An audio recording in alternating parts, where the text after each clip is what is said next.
Border पे बाड़े और माई के व्रत करे तारी और ओहिजा से कहा तारी कि हे माई हमार सैया के सलामत रखी है।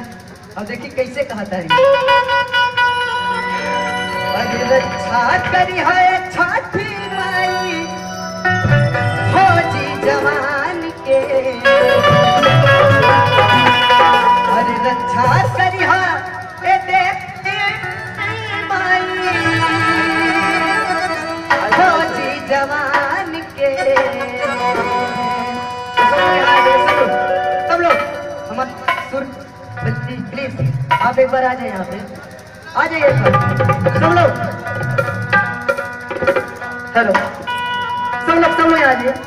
सिपाही सिपाही सिपाही बाहर मोर सजनवा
हमारे सैया के इतना शक्ति दे दी तो सीमा के पार हो जाए।